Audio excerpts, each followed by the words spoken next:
We have had the Amazon Basics folding platform bed frame for 3 years now.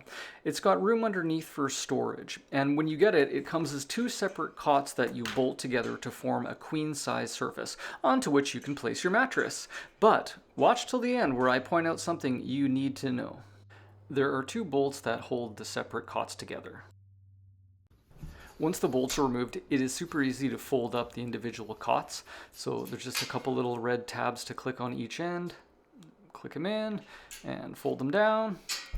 And just like that, you can get them set aside, perfect for a spare room or anytime you have guests coming over infrequently.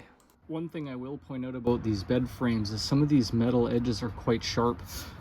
When we had a foam mattress to put on top of it, it would have just torn that foam mattress apart. So we did actually have to cover this with a cheap old sheet first before we put our mattress on there to avoid any damage. Other than that, we've been really happy with the bed frame. It's great in a spare room or even having it set up permanently in a bedroom because it does have that nice convenient underbed storage as well.